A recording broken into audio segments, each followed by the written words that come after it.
Bismillahirrahmanirrahim. Mari ngaji bareng.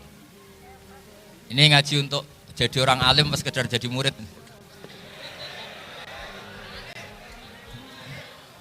Kalau untuk orang alim ya enggak usah suka uang dulu. Ini begini ya. Jadi kondisi yang ini jelas.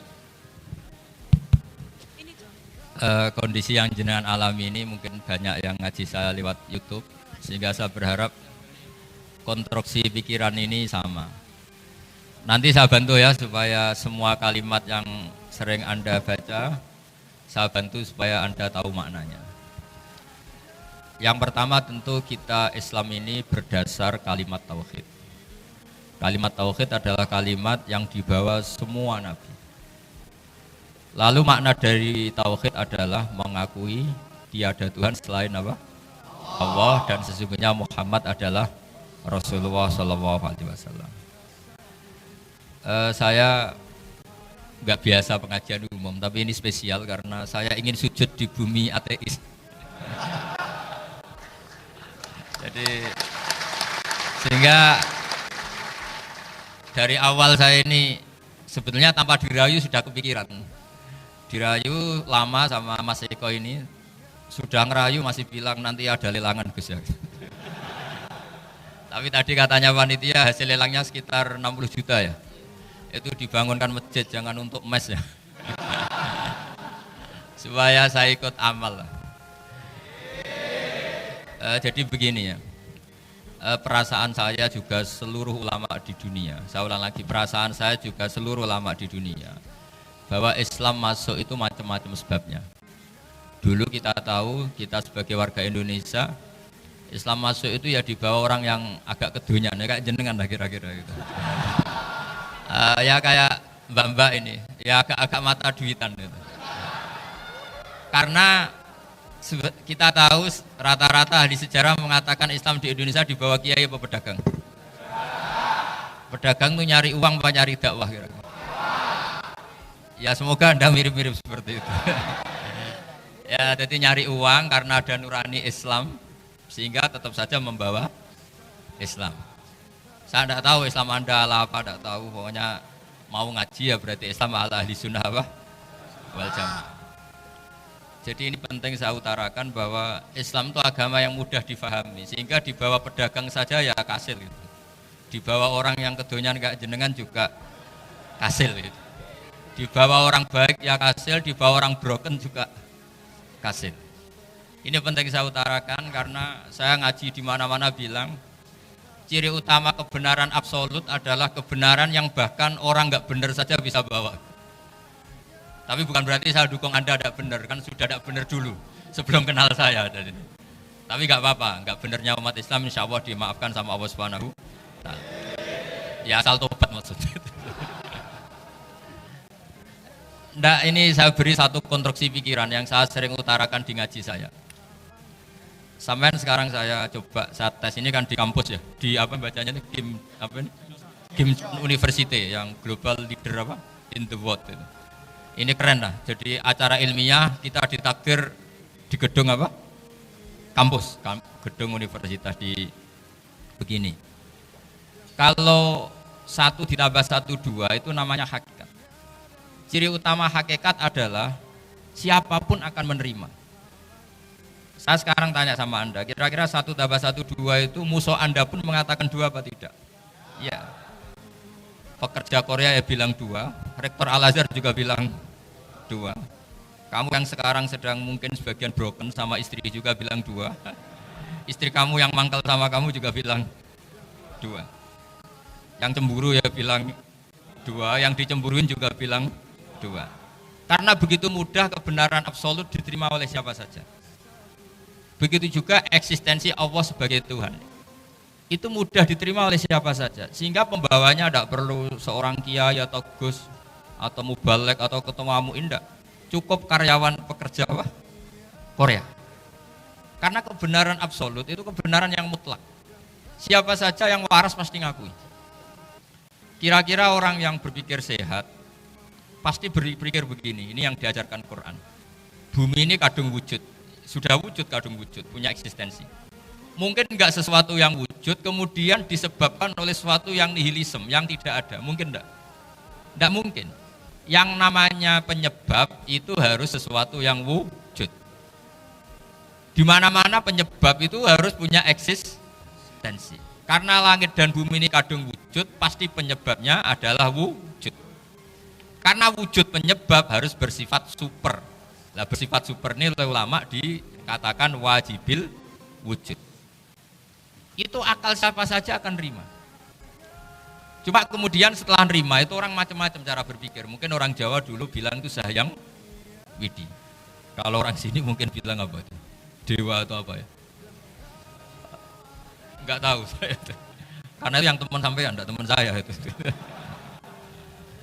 Tapi yang jelas begini, ini konstruksi ini harus kita jaga. Nanti saya bacakan teks hadisnya.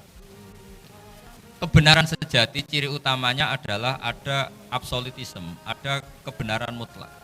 Ciri utama kebenaran mutlak adalah diakui bahkan oleh siapa saja, termasuk oleh orang fasik. Orang fasik itu orang nggak benar. Misalnya ada imam masjid besar Istiqlal, ditanya 1 tambah 1 bilang apa? 2. Nanti kira-kira yang lonte juga bilang apa? 2. KPK juga bilang koruptornya yang ditangkap 2. Nah, eksistensi Allah sebagai Tuhan ini kebenaran yang absolut. Maka agama ini juga boleh diterima oleh siapa saja, termasuk oleh orang fasik, orang nggak jelas. Ini penting saya utarakan karena sekarang marak kelompok yang mengatakan orang Islam kalau zina menjadi tidak muslim, orang Islam kalau korupsi menjadi tidak muslim. Salah sedikit tahlilan jadi kafir, percaya wasilah jadi itu tidak benar seperti itu. Karena kebenaran eksistensi itu kebenaran yang nggak bisa diganggu gugat. Seperti Anda ini kan warga Indonesia, KPK ya warga Indonesia, koruptornya juga warga. Apa setelah dia korupsi lalu tidak warga Indonesia? Tetap warga. Orang yang meyakini kalimat tauhid setelah dia salah apa terus tidak tauhid? Kan tetap ya. Maka dia tetap Islam. Ini penting saya utarakan. Kalau seorang warga Indonesia yang koruptor, yang macam-macam saja tetap warga Indonesia, padahal banyak kesalahan. Karena status warga Indonesia adalah status yang permanen. Begitu juga status Muslim adalah permanen bagi siapa saja yang melafadzkan La ilaha illallah Muhammadur Rasulullah. Kita tidak bisa mengkafir-kafir mereka. Itu juga yang sering dipesankan dan jadi ciri khas ulama ahli sunnah wal jamaah, tidak mengkafirkan orang Islam meskipun melakukan dosa besar. Soal dia salah nanti masuk neraka ya silakan saja, saya tidak ikut, paham ya? Sampai bisa mencoba. Tapi tetap saja dia muslim. Analoginya tadi. Analoginya gampang sekali tadi. Orang Indonesia yang salah itu tidak akan merubah statusnya sebagai warga Indonesia. Karena ya memang dia berstatus warga Indonesia. Orang Islam yang sudah melafadzkan syahadat maka menjadi muslim. Saya di mana-mana berkampanye, berfatwa. Orang kafir yang 70 tahun kafir, sekali melafadzkan kalimat tauhid, itu menjadi muslim apa tetap kafir? Muslim. Masa kita yang Islam terus, yang kalimat tahlil la ilaha illallah kemudian menjadi kafir karena kalimat itu? Itu faham aneh apa aneh? Wong yang kafir saja menjadi muslim karena kalimat tauhid, yang Islam menjadi kafir juga karena kalimat. Ini ngajak apa-apaan? Yang ngajak goblok-goblokan kira-kira kan gitu. Ini penting saya utarakan karena ini penting. Nah, setelah kamu yakin tauhid, ciri utama tauhid itu apa?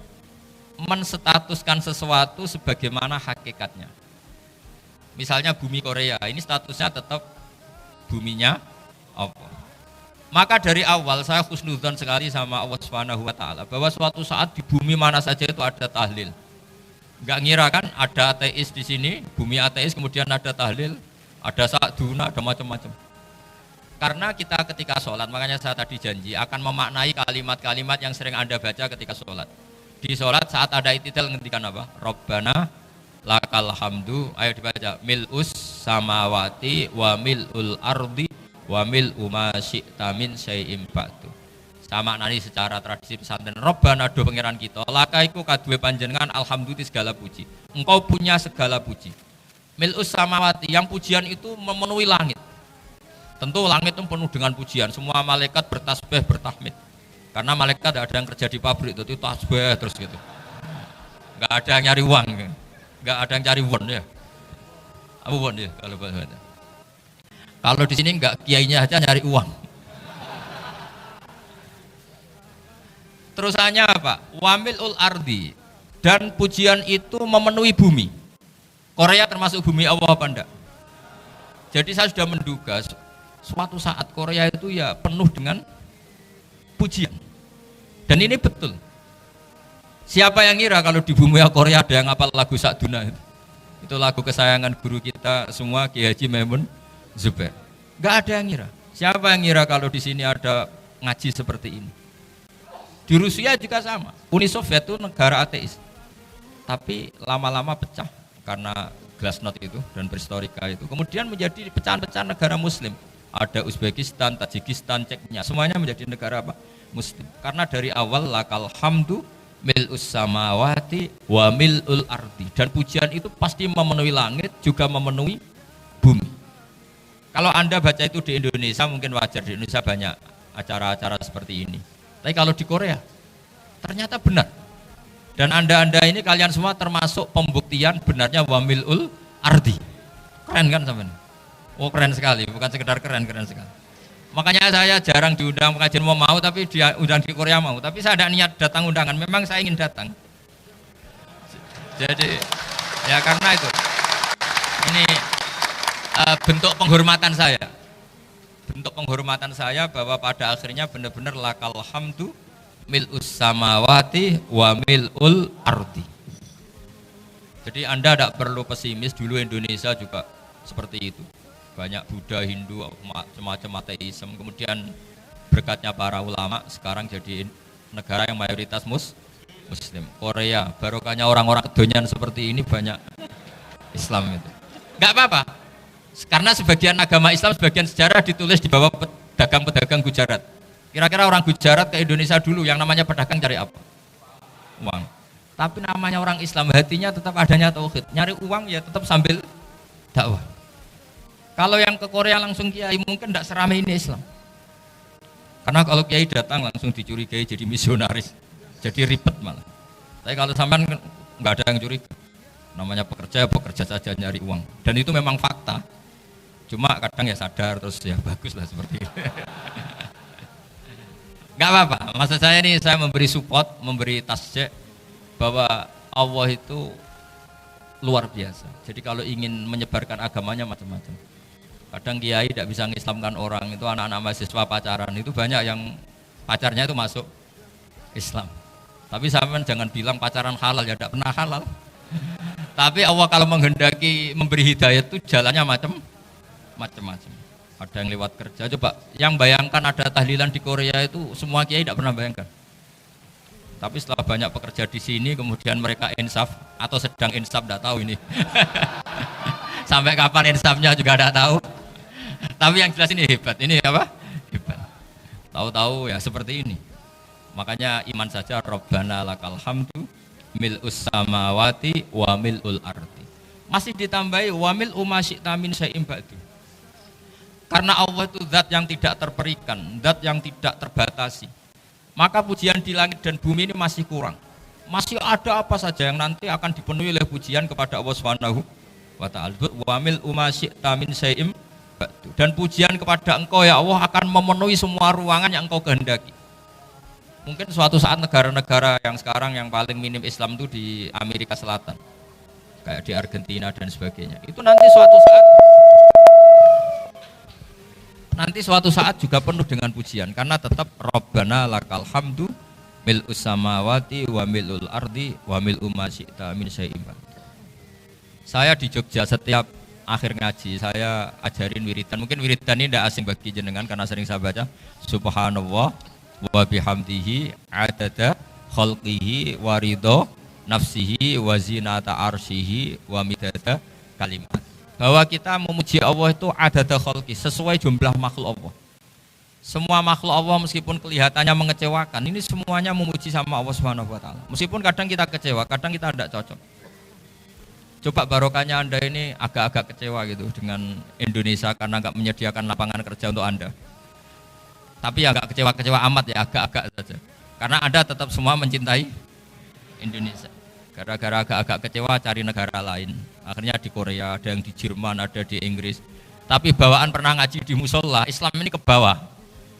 Sehingga karena Islam ini ke bawah, tahu-tahu ada komunitas yang memikirkan Islam. Umumnya orang mikir Islam itu ya bikin masjid. Kalau di Korea unik nyewa apa? Nyewa gedung untuk masjid. Itu kalau diceritakan di Indonesia aneh. Ini masjid sewaan. Masjid. Tapi kalau di sini lazim karena kalau beli mahal ya cukup sewa.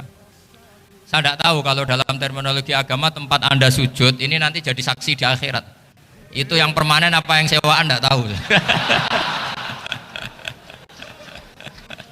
Jadi nanti bumi ini tanya, ya saya ya Allah pernah dipakai sujud, tapi setelah 1 tahun nggak kuat menambah lagi. Makanya saya dukung tadi yang ada gerakan masjid apa. Sebenarnya permanen nggak permanen itu tetap bagus, tidak usah memaksakan. Yang jelas saya sudah ikut nyumbang lelang tadi, dan saya berharap uang itu benar-benar untuk masjid. Kalau untuk takmirnya juga nggak apa-apa, yang penting untuk menghidupi masjid. Saya juga termasuk kiai yang nggak suka kalau hukum itu terlalu fanatik. Misalnya uang ini untuk masjid, kemudian imamnya diterlantarkan. Karena alasannya ini untuk masjid. Imam kan nggak masjid. Nah ini kalau imamnya nggak diservis, kemudian mutung terus pulang ke Indonesia. Ini jadi masalah. Tapi saya juga agak suka kalau ada negara gitu. Betul-betul saya tidak suka. Yang imamnya itu terlalu diservis. Ini buruk sekali kan. Pernah ada anekdot, ini anekdot tapi nyata. Ada negara yang sangat sehat, Islamnya sangat sehat. Itu imamnya 1 bulan itu digaji 70 juta. Kira-kira 70 juta dibagi 1 hari berapa? 5 sholat ya? 5 kali 30 berapa? Kira-kira saja. 150. Berarti per sholat dapat berapa ya? Kira-kira. Kan biasa potong gaji kalau berapa kira-kira? Singkat cerita, si kiai dari luar negeri tadi cerita apa Indonesia? Kiainya miskin-miskin, datang ke masjid kan kadang pakai ontel, adzan sendiri, qomat sendiri, sholat sendiri kadang. Itu nasib orang-orang Sragen dan Salatiga sebagian. Itu yang lapor karena mereka gitu. Kalau Rembang insya Allah enggak. Tapi ada semuanya Salatiga, sebagian begitu. Itu yang cerita kiainya, bukan ini bukan hoax, memang kiainya cerita. Nasib kiai di Salatiga Gus katanya. Itu digojlok, tapi tetap sholat. Singkat cerita orang tadi cerita, imamnya di sana naiknya Mercy, muadzinnya pakai BMW. Itu tetangga sebelah Indonesia banyak fasilitas imam seperti itu. Karena gajinya sampai 70 juta. Setelah dia cerita bangga karena negaranya mengapresiasi imam sholat, sama Kiai Indonesia dia omongin gini, makanya kamu sholat terus, takut potong gaji ya. Gitu. Itu kagetnya bukan main dia. Dikira itu satu sifat kelebihan negaranya, ternyata buruk sekali karena imam sholat karena takut potongan gaji. Akhirnya Kiai Indonesia bangga, alhamdulillah kita sholat tambah gaji dan tetap sholat. Keren mana yang digaji sama Anda? Ini yang di atas ini banyak calon imam. Nggak keren mana imam yang digaji sama Anda? Keren yang enggak. Tapi kalau pertanyaannya dibalik, keren mana jamaah yang peduli imamnya sama yang enggak peduli? Jadi jawabannya harus tetap seperti itu. Imamnya keren yang ikhlas, tapi jamaahnya keren yang peduli imamnya. Jelas ini ya fatwa saya ya. Gimana? Imamnya baik yang ikhlas, tapi jamaahnya baik yang peduli nasib. Nah, tapi sekali imam dari awal enggak ikhlas itu harus di PHK ya. Itu bahaya bagi agama kalau awalnya sudah ada ikhlas. Karena nanti setelah habis subuh terus dihitung, wong setahu saya sholat terus kok kenapa gajinya tinggal segini? Ya setahu saya sholat terus kok gajinya tinggal segini. Terus nanti takmirnya bilang, kemarin duhur Pak Yai tidak ngimamin, kemarin asar tidak ngimamin. Terus dihitung, bisa enggak agama akan berjalan seperti itu? Enggak kan? Ya makanya pertanyaannya tadi, suka atau punya imam ikhlas? Suka, tapi imamnya juga suka kalau jamaahnya peduli. Ini penting, jadi saya mensupport Anda, mensupport kalian semua bahwa agama ini akan diurus oleh Allah Subhanahu wa taala. Makanya Sayyidina Umar radhiyallahu anhu kalau disuruh mikir agama itu tidak mau. Tidak mau betul. Ketika Umar jadi khalifah itu puncak keemasan masa Islam. Semuanya stabil, semuanya hebat. Sampai Irak, Iran zaman itu Persia masih. Semuanya Mesir, itu semuanya ikut Islam. Ketika Islam pada puncaknya, yang dikhawatirkan oleh masyarakat adalah begini. Lalu setelah Umar itu bagaimana? Islam setelah dipimpin orang yang tangguh, yang kuat, yang waroi, yang zuhud. Lalu setelah Umar itu gimana? Tapi Umar disuruh mikir gak mau. Sampai setiap Abdullah bin Umar jalan-jalan di kampung-kampung itu abahnya dianggap pecundang. Tahu sampean pecundang? Orang yang gak tanggung jawab. Karena orang-orang bilang gini, ya Abdullah bin Umar, bagaimana pendapat Anda kalau ada penggembala kambing di tengah hutan atau di tengah padang rumput, kemudian dia ninggal ganggang kambingnya, kamu anggap penggembala ini gimana? Oh itu penggembala yang zalim itu. Pasti kalau kambing ditinggal ya kacau.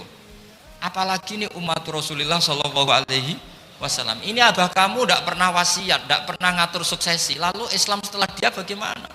Suruh dia ngomong penggantinya siapa? Karena beliau sudah sepuh, harus ada suksesi. Akhirnya Abdullah bin Umar lapor ke Umar. Ini gimana bah orang mengkomplain begini. Apa kata Umar?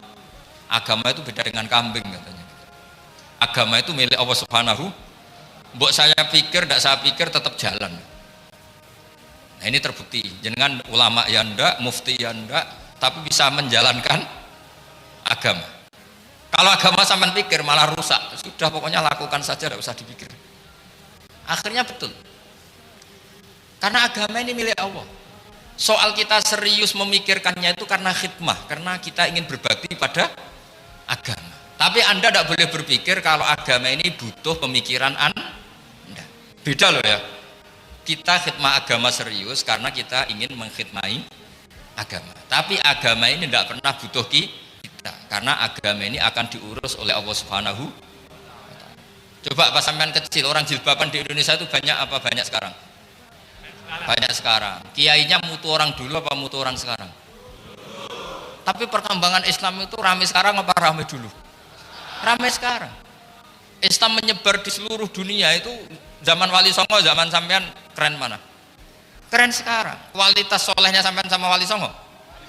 Wali Songo. Ini betul. Karena agama ini diurus oleh Allah Subhanahu wa taala. Maka kata Sayyidina Umar, agama ini innallaha ta'ala yahfadzu dinah. Innallaha ta'ala la yudhi'u khilafatahu wala dinah. Allah itu tidak akan menyia-nyiakan agamanya. Ini terbukti. Agama ini pernah dipimpin orang terbaik di dunia, yaitu Rasulullah Shallallahu Alaihi Wasallam. Ketika beliau intaqala ila rafiqil ala, ketika beliau pindah ke alam sana, diteruskan oleh sahabat yang tentu jauh di bawah Rasulullah. Diteruskan tabiin, diteruskan para wali songo, diteruskan sang sampean yang jauh di bawah wali songo, sejauh-jauhnya. Tapi agama jalan sampai Korea. Agama jalan sampai apa? Dulu wali songo itu hanya sampai Mojokerto, sampai Tulungagung. Di bawah sampean, Kelayaban sampai mana ini? Korea. Coba kalau Allah tidak ngurus, nggak bisa. Yang gerakkan hatinya sampean peduli sama masjid siapa? Allah Subhanahu wa taala. Yang menggerakkan hati sampean peduli sama agama siapa? Tapi yang menggerakkan sampean ke Korea apa? Uang kan?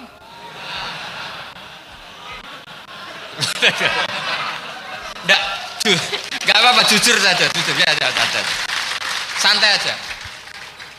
Ini bagian dari keramatnya jenengan. Niatnya agak bener tapi dibenerin Allah di sini. Dari awal niatnya kan uang gitu. Tapi setelah di Korea dibenerin Allah. Mbok ingat agama gitu. Keren kan?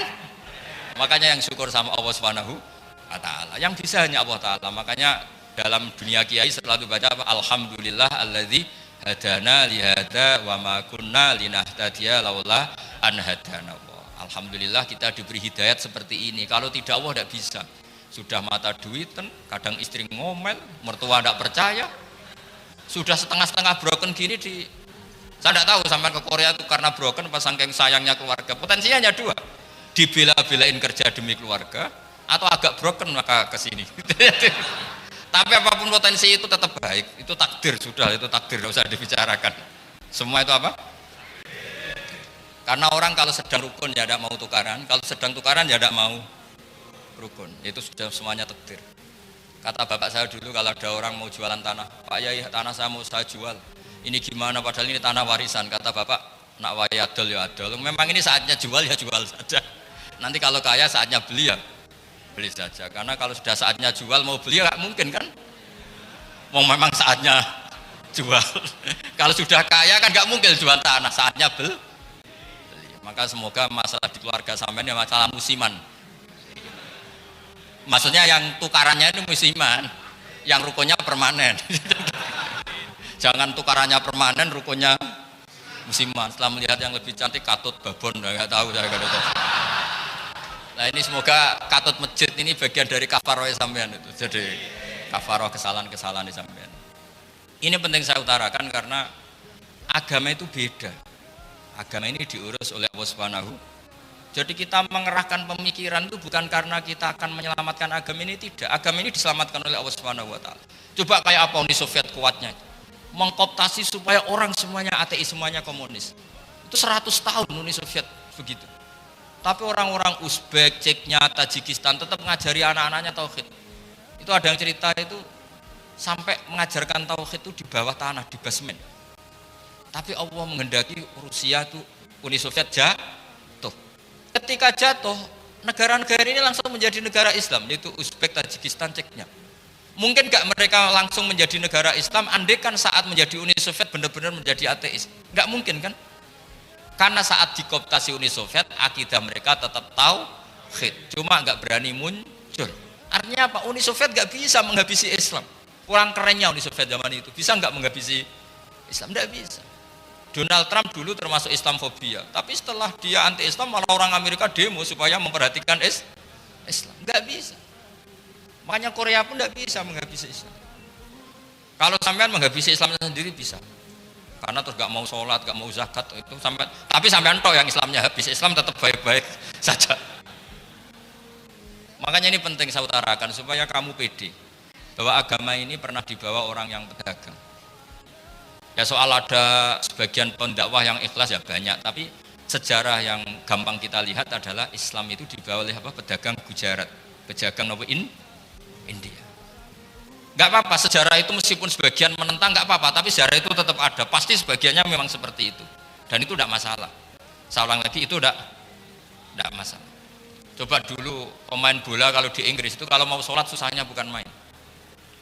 Apalagi kalau mau puasa. Kalau di sini kerja puasa katanya mati lu kalau apa? Puasa. Kalau mau sholat katanya dicari mana ini berhalanya kok. Kata orang-orang ateis kan gitu, dicarikan patungnya kali ini sholat kok gak ada patungnya ini gimana ini. Ya ngalamin gitu. Tapi Allah Maha Kuasa. Banyak investor mana itu Dubai atau Qatar yang tertarik investasi di dunia bola. Kayak Sulaiman Al-Fahim akhirnya beli Manchester City. Itu sekarang pelatihnya negara orang sholat gak berani, bahkan di tengah stadion dibangunkan masjid. Kalau sampai daftar jadi muadzin bisa. Apa nyanyi Sakduna di sana juga bisa. Dulu Aljazair bencinya bukan main. Apa Perancis sama orang Islam itu bencinya bukan main. Barokahnya Zidane pemain bola dan juara dunia, terus Zidane turunan Aljazair. Akhirnya orang Perancis itu mencintai Islam, itu barokahnya sepak bola. Allah punya sekian cara untuk mengenalkan Islam. Di Prancis dikenalkan lewat pemain sepak bola. Nah di Korea ini yang agak unik dikenalkan lewat pecinta won. Saya jamin ini tidak apa-apa, sudah tidak apa-apa, sudah aman, pokoknya aman. Tak jamin aman. Pokoknya alhamdulillahilladzi hadana lihada wa ma kunna linahtadiya laula an hadana. Karena agama ini dibawa oleh Allah Subhanahu wa taala, yang menjaga juga Allah Subhanahu wa taala. Sama tidak usah khawatir. Kalau ada kelompok tertentu yang mengkhawatirkan Islam, sekarang Islam bahaya gini-gini, itu kurang roja, itu kurang optimis itu. Harapannya sama Allah tipis, harus ngaji lagi. Agama ini limangka nayarjuwa hawal yaumal akhir. Agama ini bagi yang terus-menerus berpengharapan kepada Allah Subhanahu wa ta'ala. Agama ini limangkana yarjuwoha, coba bahasa Arabnya roja yarju rojaan, maknanya harapan. Jadi agama ini bagi yang selalu berpengharapan, bukan yang pesimis, bukan yang hati kecil, apalagi yang tukang putus asa. Coba agama ini begitu luar biasa, dibawa orang yang macam-macam. Tadi di Perancis dibawa oleh pemain apa? Bola. Ada masjid di Inggris itu ya dibawa mahasiswa-mahasiswa itu yang dulu sebagian yang nggak pernah ngaji, setelah di Inggris bikin komunitas pengajian. Di Korea dibawa tadi pecinta apa? Tapi lama-lama cinta Tuhan. Karena ya memang sebenarnya sudah cinta Tuhan. Cuma ya cara cinta ini nunggu punya uang Ya sudah, alhamdulillah seperti ini sudah luar biasa sudah. Insya Allah diterima oleh Allah Subhanahu wa taala. Saya selalu berharap semoga ini tetap satu bukti bahwa Allah itu harus kita sembah di mana-mana. Karena tadi Allah akan selalu Rabbana lakal hamdu mil'us samawati wa mil'ul ardi wa mil'u ma syi'ta min syai'in ba'du. Bahwa pujian kepada Allah akan selalu memenuhi langit dan memenuhi bumi. Bumi Korea termasuk buminya Allah. Makanya pegangan yang saya minta sama pengurus untuk di-share adalah Dawai Rasulullah SAW. Mungkin nanti panitia harus mengeser itu. Ini Musnad Ahmad, riwayat dari Imam Ahmad. Al-Bilad Biladuwa. Sudah punya? Nanti di-share ya yang itu. Al-Biladu Biladuwa, bahwa negara hakikatnya adalah negara Allah. Wal ibad ibadullah, semua hamba hakikatnya adalah hamba. Di hadis itu fahaitsuma asabta khairan fa'akim. Kapan saja kamu menemukan kebaikan di tempat Anda berdomisili, fa'akim, kamu enggak apa-apa di situ. Kamu di sini dapat uang, dapat masjid, dapat sewa masjid. Enggak tahu sewa apa permanen, pokoknya itu bagus gitu aja. Buminya dirayu. Bumi meskipun ini enggak permanen, tapi tetap jadi saksi loh ya. Harus ada kompromi ini. Karena kalau dengar orang Indonesia jadi aneh, masjid kok nyewoy. Tapi aneh di Indonesia, ada aneh di sini, sampean tenang saja. Tentu malaikat pencatat di sini juga sudah tahu kalau sebagian masjid itu sewaan. Jadi ya ada eskal-eskal amat lah, sudah, nggak janggal-janggal amat karena kondisional Jadi saya nanti minta panitia supaya mengeser tadi hadis riwayat siapa Imam Ahmad bin Hambal yang diriwayatkan oleh salah satu minal asroh al-mubasysyirina bil jannah, yaitu Zubair bin Awam. Nabi ngendikan al-biladu biladullah, negara mana saja adalah negara Allah. Wal ibad ibadullah, semua hamba adalah hambanya Allah. Fa haitsuma asabta khairan, di mana saja kamu mendapatkan kebaikan, fa'akim, kamu tidak apa-apa berdomisili di situ. Ya saya mohon ini penting sekali. Pokoknya saya mohon kalimat tauhid ini dijaga. Karena kalimat tauhid ini kata semua ulama kasajaratin thayyibatin asluha tsabitu wa far'uha fis sama. Dan kalimat tauhid ini pasti tu'ti ukulaha kullahinim bi'izni rabbiha. Kalimat tauhid yang dibawa umat Islam seluruh dunia, meskipun dia orang fasik, orang enggak benar, tetap tu'ti ukulaha kullahinim bi'izni rabbiha. Kalimat ini akan membawa berkah bagi orang yang dihinggapi atau didomisili umat Islam. Coba sebagian nanti orang Korea menjadi muslim itu karena di sini ada komunitas pekerja muslim, kemudian menyisakan atharul Islam. Jejak-jejak Islam. Enggak apa-apa, pasti kalimat ini tu'ti ukulaha kullahinim bi'izni rabbi. Jadi kalimat tauhid adalah kalimat yang kata Allah tu'ti ukulaha kullahinim bi'izni rabbi. Anda tidak usah khawatir bahwa apa yang Anda lakukan apapun kecilnya akan ditulis oleh Allah Subhanahu wa taala. Kata Allah wa naktubu ma qaddamu wa atharahum. Di mana di surat Yasin itu? Inna nahnu nuhyil mauta wa naktubu ma qaddamu wa atharahum. Saya bisa menghidupkan orang mati dan semua amal kalian saya tulis, kata Allah. Wa atharohum, dan jejak-jejak yang pernah kalian lakukan juga ditulis. Misalnya Anda sudah pulang di Indonesia, ada orang sholat di masjid ini, oh ini era Kang ini, era Mas ini. Nanti setelah itu ya ini era Mas ini, Mas ini. Menjadi familiar Islam juga barokahnya muassis-muassis ini, pendiri-pendiri ini. Semoga kalian semua barokah dan fid dunya wal akhirah. Assalamualaikum warahmatullahi wabarakatuh.